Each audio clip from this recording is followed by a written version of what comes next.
Okay.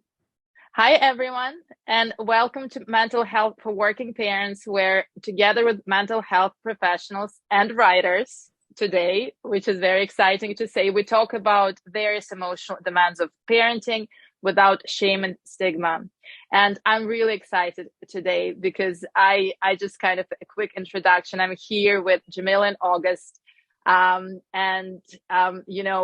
You've wrote an amazing book, and this is kind of how I came to know your names. And the book is called With Pleasure, Managing Trauma Triggers for More Vibrant Sex and Relationships. And as I was sharing to you kind of before we started the recording, I saw this. I thought that it would be an amazing topic to kind of talk about on the podcast, because I think trauma, pleasure, sexuality, all of those things really come out as we become parents. They come out in this really major life transition that is parenting. So I just was, really want to talk to you to get your perspective on that, to get your kind of maybe some of story about why did you decide to do this book, and just to meet you and also talk more about your work, because I think it's amazing and important. So could you just introduce yourself and maybe talk a bit, why did you decide to write about trauma and pleasure, not something that you typically see in one place, I guess? Yeah. So my name is Jamila Dawson. I am a licensed marriage and family therapist. I have been licensed for about 7 years now, and my focuses are on supporting people to deal with trauma, deal with sexuality. I support people who are navigating either ethical non-monogamy, BDSM, folks who are sex workers, basically anybody who's kind of faced stigma and or discrimination, and is really looking for somebody who's not going to inherently pathologize that, but just kind of create space to understand like that we all have different aspects, and just to make room. And then I use kind of a interpersonal neurobiology as well as a social justice lens to do that work. So I'll let August take it, and then we'll return to that question of how we arrived. Yeah, I'm August McLaughlin. I'm a journalist and a podcaster, and I focus on sexuality. I recently was just thinking about my career path, and I related to your story too, Marina, about the your personal experience really influencing like the shape of your work. And I was looking back on my journey, and while I've had career shifts, there's like this through line for me of both creativity and also storytelling. Like I'm really passionate about stories, and I think that they can help, change the world. So many stories have helped me over the years. And so what I do now is I interview lots of different folks, both for articles and then for my podcast, which is called Girl Boner Radio. And we do like immersive storytelling. So I gather lots of people's voices and stories, and help folks share their stories. But also, as you know, when you're sharing other folks' perspectives and experiences, so often we can see ourselves or hear ourselves in those stories. So that's what I'm most passionate about. And it kind of led to the book With Pleasure, because I interviewed Jamila several years ago as an expert in sexuality. And we did talk about trauma and pleasure and some other topics. And I remember sitting in the studio and just thinking, oh my gosh, I'd had this like seed of a book idea. And I just felt like I really want to, first it was, I want to interview Jamila for this book. Then it was like, well, maybe Jamila should write this book. And then I thought, well, maybe this is like supposed to be something we collaborate on. Yeah. And then I invited Jamila, and I was so thrilled that she said yes. I was just so excited because I had been doing the way that a lot of therapists are trained, right, is to focus on symptom reduction and to focus solely on that, not about, well, what does it mean to have kind of a philosophy of life of what is a good life? And it was painful just to have to sit week after week with clients of, well, if I could sleep better, if I could just not feel this way, not how can I feel better? How can I build a life? And in the years that I had been a sex educator, that was filled with, how do I enhance my sex life? How do I, what's playful, what's yummy, what's great? And I just, it felt like I was being pulled in these two different directions. And in the conversation that I had with August, that's when I could see, oh, this is, we can put these two things together. Pleasure and trauma. We can dissolve trauma by talking about pleasure, by experiencing what pleasure can be. And so it was like, here's the perfect collaborator to do that with. Yeah, and it definitely was. It was definitely was an amazing way how two of you came together, because, you know, it's very kind of obvious in the book, and it's styling, you know, and how you put your stories together and how you kind of bring very different perspective. And I really kind of love that the both of you are saying, you know, because I think this whole idea of working with like trauma, you know, that there's no like cure, you know, kind of healing versus cure, but there's also like something that, as you've said, that there's kind of a bit of this hopelessness, you know, is an idea that there's, as you're saying, there's going to be as much as we can do. So there's always going to be like some kind of suffering that we're going to be more able or more equipped to manage.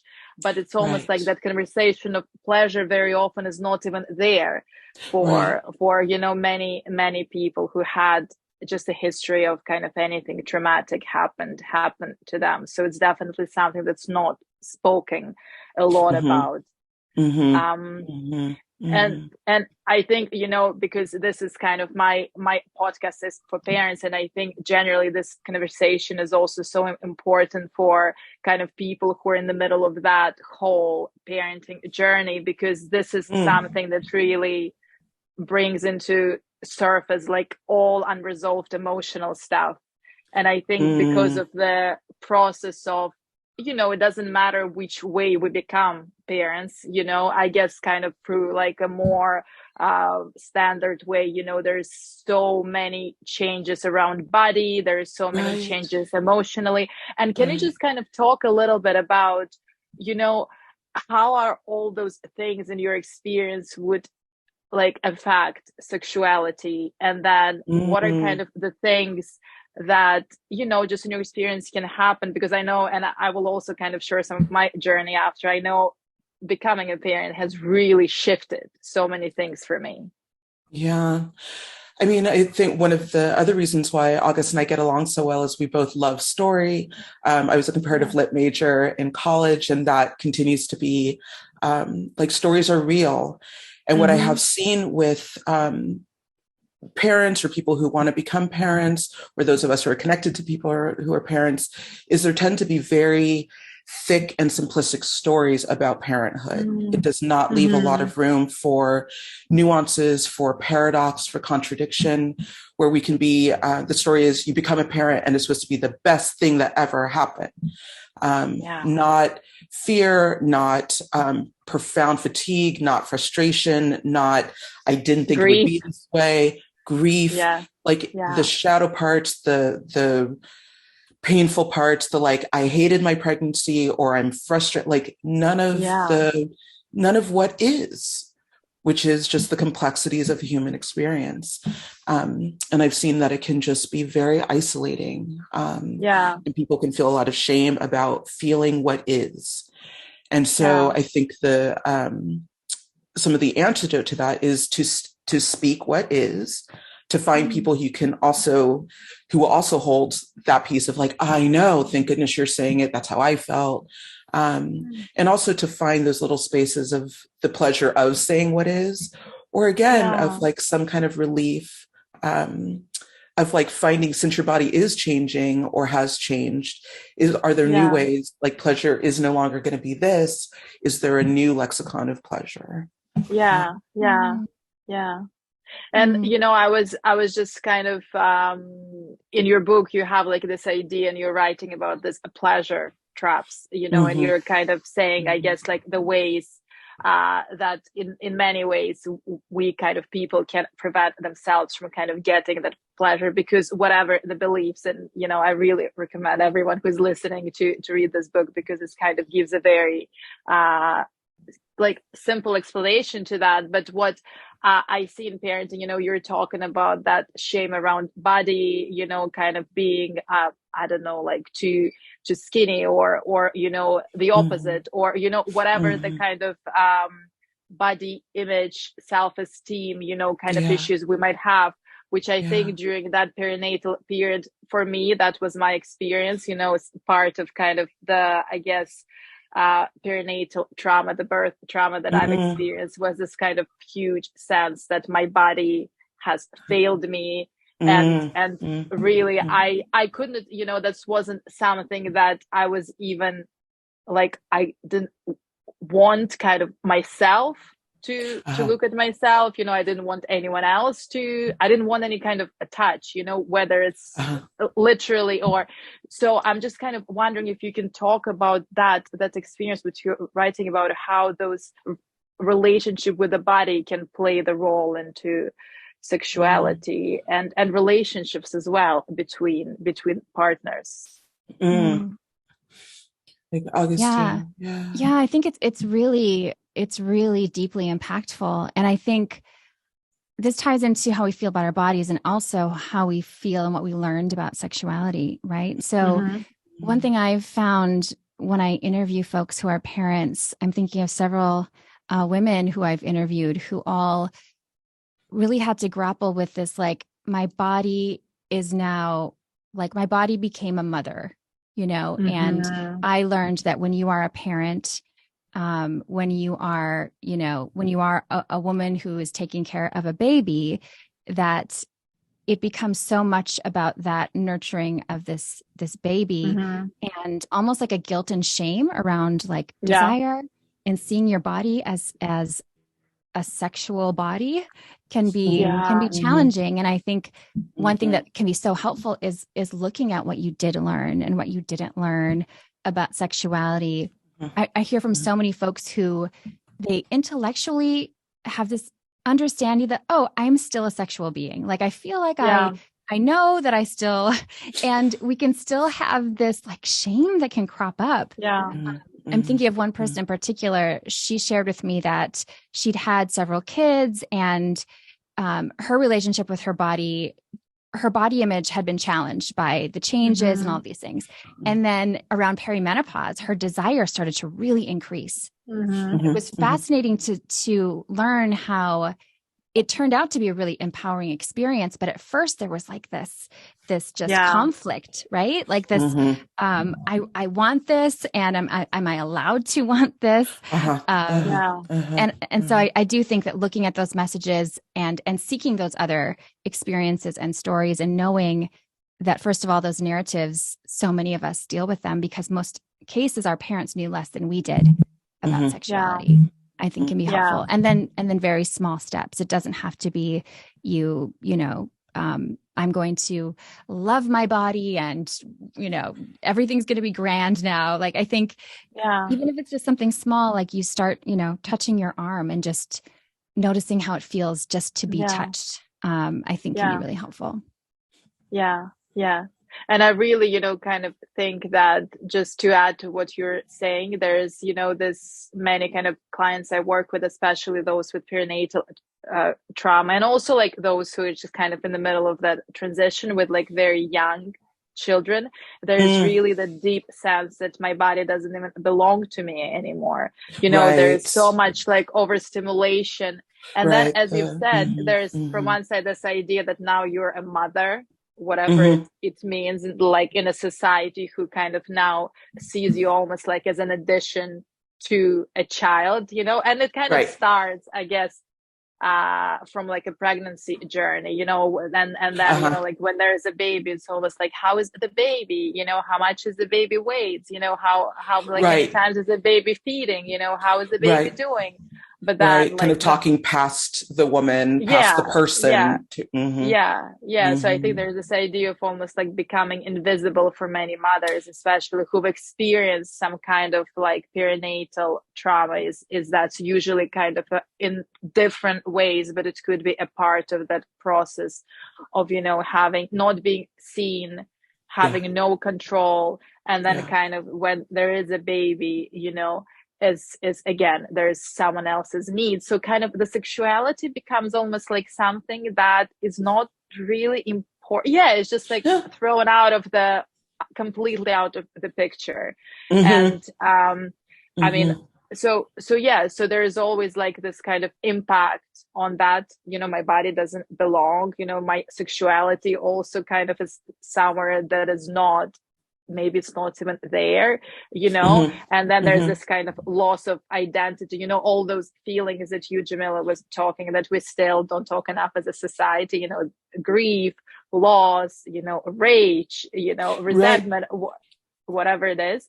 And from the other side, there's like maybe this relational issues again, because then, can you just like talk about this, what can happen in relationship when one partner is going through learning or managing those trauma triggers that you were writing about, but then another partner kind of is just have, a very different process and is kind of coping in very different ways? Yeah. I mean, I've certainly seen with cis hetero couples of the man is, having a totally different experience often of, happy to have a child, or, kind of wants to still have sex with his wife, or is not wanting to have sex because he's like, my God, that was like, you're a mom now. Like, I can't be desired. You can't have sex with a mom, And so again, these ideas of like, he can't sometimes see that she is still a woman. And so again, that kind of dichotomy of either a woman is a mother or she is a sex object. And so again, learning to like, no, we contain multitudes. And so it's important to like, she is still all things. Or again, like I said, if he's still, I want to have sex and she's like, I am just two breaths and like, I can't even find that person anymore. And that can be very painful. And I've been seeing that more, like the desire discrepancy stuff, the frustration of like, well, why can't we have sex? Why can't we have sex? And it's some painful stuff. And I have some empathy for the man in those situations, but not a lot, because the emotional load and the physical load is on the woman. And again, I think a lot of men have not been socialized to find soothing and find connection with their own body. And they are only finding it, they've only been taught to find it in woman. And so I'm like, that's a problem of learning to celebrate and enjoy their own body. And then for women also to encourage him to find love and support and soothing and desire in his own body. Because I certainly see women who are like, if you masturbate, if you watch porn, that's bad. And then, and then you've taught him that he can only find sexual satisfaction with you. And now you're not available and nobody wins. So all of that to say that what I really encourage people to do is let's start with the sensual. We're designed to touch. We're designed to find incredible healing just in the linking of hands, just in the gentle caress. That can be incredibly, I mean, it's like savoring a glass of wine. It's like savoring an amazing hors d'oeuvre. Like when we really slow down and taste, it is amazing how nourishing that is. August and I have talked about that. Little things savored. It's amazing how that can fill us up. Yeah. And I think when you're triggered too, I'm sorry. When you mentioned when one partner is activated or triggered or trauma comes up for one partner. And I think that's such a beautiful practice to whether the flare up comes up in a, walking around the house, watching TV, or during sex, it is that pause, that slow down. And that's something I learned a lot about working on the book and working with Jamila and also interviewing folks who, when you hear what actually helped them and continues to help them, so often it's a sensory thing. It's something that is, sometimes it does take quite a bit of, preparation, but a lot of times it doesn't. It's, it's finding that material that's really soft and silky that's nearby. It's breathing together. And as you know, we mentioned briefly beforehand, if you have ADHD or if you are kind of a fast brain or active brain person, the idea of slowing down can feel a little stressful. And so, but I've realized that actually slowing down doesn't have to mean it's going to take forever. That's what I always would hear. I'm like, I have to slow down and savor this. Is it going to take me 4 hours? Like, and then I get bored and then I get frustrated and then I need to run laps. And so I'm like, it's actually, I can just slow down just this tiny moment of it. And then just feel something shift in you. Just kind of like a microdosing of presence, like kind of microdoses. We love that. No, I just it. Do not forget that phrase, Marina. That is that. I definitely will. That's how I like. Beautiful. And that's as I've said, I also have ADHD, so I completely I really relate to that, and I do, and I just want to kind of just something that you've said, Jamila, about this kind of as a society idea of having empathy, and I think you've said, I really think about that a lot, kind of again in the context of trauma, pleasure, parenting, and something that I see a lot in couples where two partners, and I'm just kind of talking about like a traditional couple, as you were saying, that a woman is usually the one who kind of carries of that unresolved emotional load, traumatic, the one who is kind of struggling with all this like ambivalence, all these feelings, maybe, has a history of like previous losses that also we as a society still kind of don't really know how to really talk about, how to recognize. And then like, the man would also have kind of like, because I'm thinking, what happened for me, for my husband, who was very much impacted by, my kind of traumatic birth. But for a year, for me, there was no space for talking about his experience, or checking in how it was for him, because I was very much, I'm dealing with this shit, okay? And I'm dealing with this, like all this kind of major stuff while I'm having a baby, while I became a mother, this is the most important thing for me now. Biologically, it's like there was all this kind of stuff. And he was just really, and I think just as a society, there is something where I feel very often it's almost like a choice. Who do we give empathy to? Is it like a man? Is it a woman? And I'm like thinking, does it necessarily have to be mutually exclusive? But I think because there's so little recognition and awareness, and we don't, just like many couples don't really know how to talk about those differences, how to navigate those different like triggers, that sometimes I didn't know about so many triggers until I became a parent, and I've been kind of dealing with those, I don't know, like messages that came up from my unconscious. I didn't even know I had them, and I was like in my own therapy since I was 20, early 20s. And I've been through a psychotherapy training, and I thought, well, I'm kind of aware, like at some level. Just a little bit, at least, but it was really overwhelming.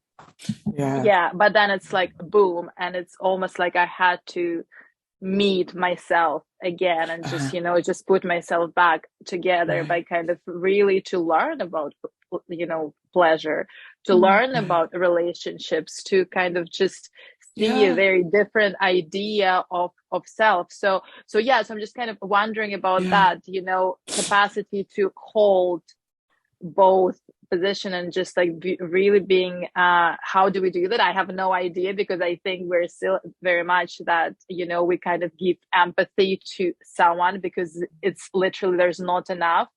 But I just want to recognize that I think there is something that we can somehow hold as a way to recognize. Yeah. Yeah. I mean, I think it means reworking, adopting a completely different paradigm. I was reading or watching a video yesterday of a thinker who, I want to say, it sounded like he was East Nigerian, and he was saying the way that they conceptualize conversation and like conversation itself is there's not an atomic way of thinking about conversation, meaning it's not a discrete, we're not looking for an absolute atomic foundational truth the way that we think about it in the West, but that it is about the kind of the connection points, and that it is almost like something that you create and then you return it kind of back to the earth to be kind of composted, and then so it's a wildly different way of how we conceive of conversation itself and the exchange of information.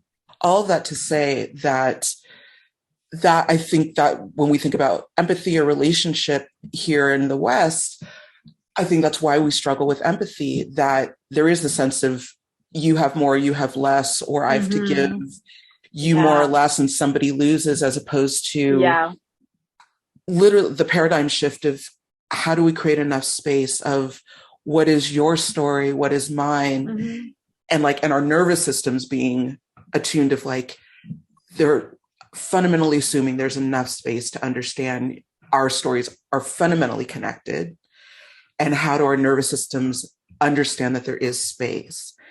And I mean, it's a completely different paradigm, but I think one worth striving for, that I think our bodies are designed to do. But and I think we're moving towards that because it just makes sense. And so I think the questions, Marina, that you're bringing up, the book itself, is like, because I've seen men, they are so isolated, and I see them not know how to care for their wives. I've seen a lot of men feel isolated, like they want to hold their children. They don't want to be like their fathers or grandfathers. They want to be intimately connected to being a parent, being a father, and they don't know how, or they feel like if they try, they're interfering. I mean, and we don't have the emotional technology quite yet to bridge these conversations. And so everybody's isolated. Yeah. Is that kind of getting at what you're I really, and I'm just kind of thinking also, like, this idea kind of sex, sexuality, intimacy, that kind of like almost like becomes like weaponized as a way to so can you just talk about that, like how in relationships it can happen that instead of pleasure, sex and intimacy, just generally, and sex as part of that, really just becomes kind of as a way to, I don't know, kind of like express resentment, or kind of send some kind of messages, or like disconnect, and just really basically speak about non-verbally about something that we don't learn yet, as you've said, talk about in the relationship. And then we can use sex or the lack of sex as a way to both maybe, fall into those pleasure traps individually, but also just as a relationship. Yeah. I mean, in some ways, I think, August, our book it's filled with when that is happening. Like what we're doing. Totally. Yeah, totally. And it's so interesting. I think so often, and you too, I'm sure, know so much more about this from like a clinical standpoint. But what I do hear a lot is it seems like so often, and maybe most of the time, the problem, quote unquote, in sex almost has like nothing to do with it.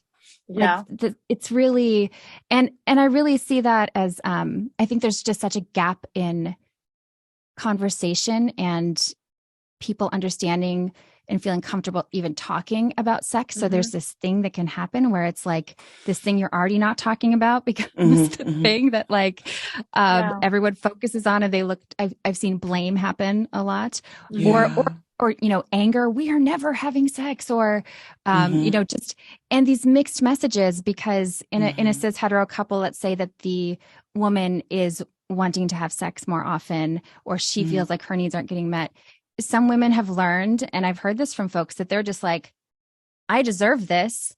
And, and guys are just supposed to be ready all the time, you know? So there's, and then of course, internalizing it can happen too, right? Where we feel like, oh, then there's something wrong with me.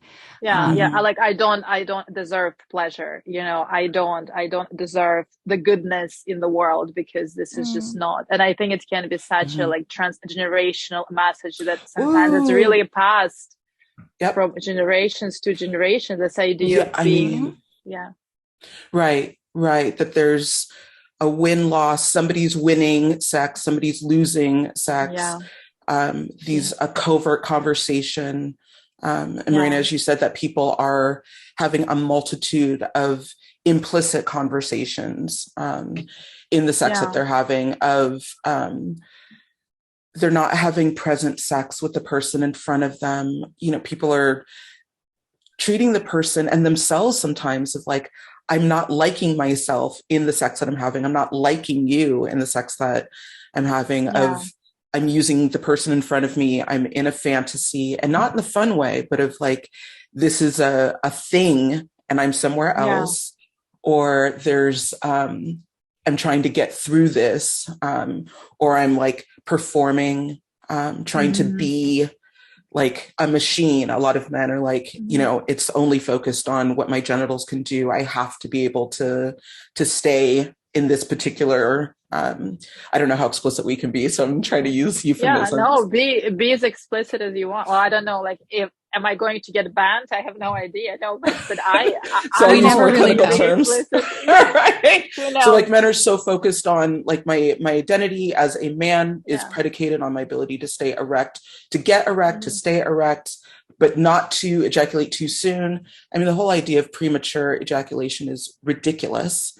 Like, we feel very good inside. There's no like, you're not supposed to last a very long time when something feels very good, but there's the skill of how do I support my partner to have as much enjoyment before the thing that feels very good, like, leads me to orgasm. That's why we're able to have multiple orgasms. Like, these constructs that, again, there's like, I laughingly / sadly joke that we're usually in bed with like 10 narratives. Most of us are not having sex with just one and the other person. There's like 10 plus people in that bed, you know, and it's painful. Does that kind of get at like? Absolutely. And I think when you're added to this like 10 different narratives, like a crying baby, you know, like recovering from a traumatic, it's almost this whole like question of pleasure becomes even kind of more. But you know what I really loved about your book, and you know, for anyone, hopefully you will read it, but as you were talking about this kind of stories of some of the clients you worked with, or kind of, you know, some of the interviews that you've had, and you know, one of the stories you were kind of talking about this woman who just like really had this very different ideas around her sexuality, and I think like in her 40s something happened that really, you know, changed it, and kind of she was dealing with a lot of shame, you know, around her kind of body image and that, but then in her 60s there was a completely different story. And I'm just talking about this because can you just talk about this, just how this whole ideas around sexuality can shift through life, and kind of how do we navigate all this kind of changes? How do we, I guess, meet this new layers of ourselves, but also, and you write a lot about it, how do we deal kind of with that sense of grief and missing out very often on all that pleasure that, and again, I'm thinking of the context of parenting, but outside of that as well, you know, that we didn't have, or we didn't allow ourselves to have. So can you just talk about that, the both of you? Yeah. You know, there's such a beauty in that too. I think this idea that we can be continually blossoming. There's something we don't know yet. Yes, there can be grief and frustration. I'll use an example of my first time with self-pleasure to orgasm happened at age 30. And I used to call myself a quote unquote late bloomer, because that's just what people say. If you if you don't meet these milestones or whatnot. And I've stopped doing that because just that term has some shame in it. It's like, why Yeah. didn't you bloom yet? Well, Yeah. what is so exciting is at 30, I got to have this like super wild self-exploration journey that started when I was mature and I knew my body pretty well. And it was incredible. And so I think these ideas that we have around age too play a big role. Hear so often that depending on your sex or gender, that maybe you peak in your 20s, maybe you peak in your 30s. Like, it's all a bunch of hoo-ha. Like, just know that you can always be learning, and you can always meet those. I mean, have those feelings, always embrace the feelings that are more difficult and feel them. And I certainly have tried to fight feelings like that, and it doesn't help. Yeah. And I also think that there's something so beautiful that when we can take on a lens of curiosity, what can happen, and go like, oh, well, like, what else is possible? I mean, for me, I've had some of the best sex when there was a challenge in, like, say, the erection department or my wetness or something, because you end up getting to take a new adventure. And like, when I had a partner that everything, like the two of us, it was always just like, always worked, everything, worked, meaning just like, it was pretty much the same all the time. I remember my 20s, it was just like, okay, both of our bodies, that we just know what they're going to do. We just know what, we just do our thing, and it was great. And I enjoyed it. But we didn't have a thing that we had to like work around that led to all this creative exploration of like, what if we got in the bathtub, or what if we role played, or what if we pulled out some cool toys, or, there's just, there's a lot of beauty in that. And I think we need those messages of hope, because once you realize that, you can start going, oh, instead of what's wrong with me, like, what's possible. Absolutely.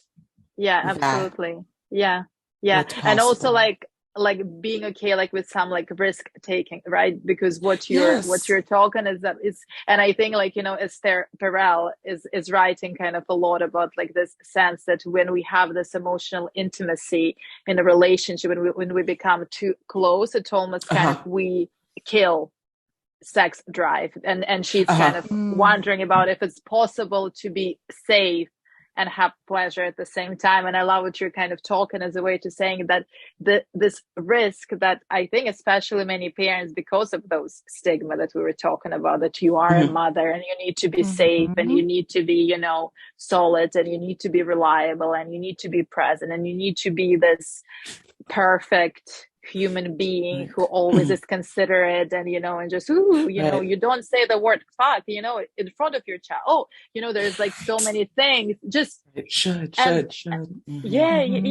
just kind of don't show all this like weird parts of you, those crazy parts of you, those parts that you were kind of just talking about. And I think it's really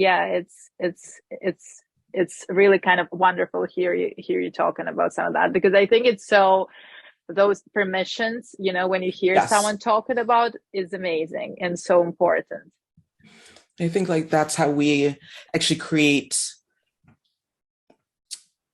I guess, like a hot safety, or the like erotic safety of and the best of BDSM culture has that, where we're safe enough to be weird, safe enough to be strange, to be creative. And that's because there's what I call this like erotic, I'm still like kind of parsing this out, but there's this erotic shamelessness that happens of the best of BDSM is there's nothing you can say. I may not want to do that thing with you, but I'll help you find somebody who does. But there's nothing that somebody can say where it's horrible. It's just, oh, I'm into that or I'm not. And when we can create that erotic shamelessness, then it's safe enough to be creative. It's safe enough to use this toy or that toy or become this person. And you can be that multitude. And so like safety and desire really are, I think, the same. Like they create this kind of beautiful feedback loop. And we don't, in the larger culture, I'm sorry.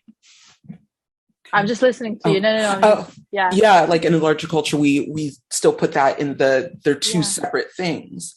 That safety is control, safety is boundary. It's this kind of mold, or even as opposed boredom. Yeah, right. Where safety is actually like security. It's like the same right. person, blah, blah, blah. Right. Yeah. And it's not. Yeah.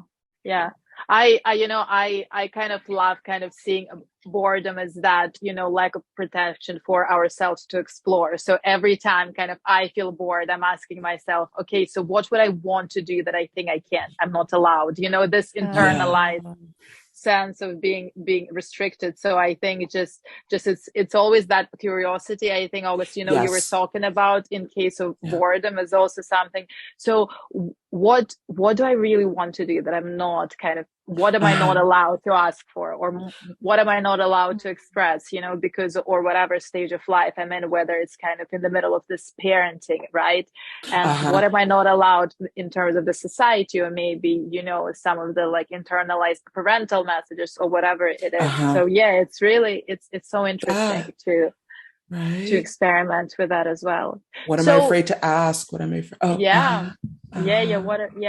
Yeah. I just wanted to ask you kind of, as we're coming kind of to the end, can you just talk about what you wrote this book, which is, amazing, and kind of created this conversation, and this conversation literally, but what are you planning to do kind of next? Because I feel there is like so much more to that. What's your plans? Can you kind of talk a little bit about what's next for you? That's a great question. I mean, we've, kicked around like, having retreats, because just finding a way to, what's been exciting is I'm seeing more people talk about pleasure in terms of organizing and activism. I mean, Janelle Monáe is having her concert season is the age of pleasure. I mean, it's in the zeitgeist, pleasure as a guiding concept, which is wild. Also just says how brilliant we are. So it's I think we put our fingers on something, because there is so much trauma and strife out there, and so I'm not sure how we want to continue to kind of stretch what this particular conversation about pleasure and trauma and how it works. I know I continue to train clinicians around this particular concept, because I don't think a lot of sex therapists and therapists in general are making this trauma therapists. And I think, there's really this idea that, I think like something that during my trauma training that I've done, kind of as a way to specialize in it, there was this really idea that before we bring sexuality in the room, we kind of don't do that deep trauma healing that can really change the kind of quality of life, as opposed to do just this management of symptoms, which is incredibly significant, right? But I think it's just to give it's like peeling an onion in a way, and the sexuality is that layer that's so deep inside that very often in a therapy room is just, we don't get past the layers. Right. So many sex therapists and therapists are not, they're not comfortable with pleasure. They're not comfortable with sexuality in general. So I know I want to do kind of more trainings around that. I also want like just more kind of lay people, civilians to, I mean, I still, when I ask people, like, August and I have had conversations around, if you ask people like, what's your favorite color? What's your favorite scent? Like, what are materials that bring you pleasure? A lot of people can't answer that. You know, what are your favorite animals and why? Like, they don't know. And that's not bad. It's just very sad. And so I think sad. Yeah, that's really, really sad. And I'm also like thinking, just like, again, as parents, when we don't know ourselves, how can we get a pleasure from life? Then what do we, pass on? Kind of what message do we pass on to our children as we're kind of, so I think learning that pleasure, what's pleasure for me, right? Because it's so different, and there's no kind of one way to do it, whether it's sex or just pleasure outside of sex. But I really feel, the kind of weight of that, just for like a generational healing as well. Yes. What is it we're fighting for? I mean, me too. And August, what about you? What's next for you? Oh my goodness. I also love this idea of potentially some retreats because there is something about people gathering together that is so beautiful that I think we all have a newfound enthusiasm for, considering the last few years. And I am just so committed to using my skills and my creativity for my podcast is what I'm most focused on now. And I did do a really fun event that I want to do more of. I want to like go to donut shops across the country and do orgasm events.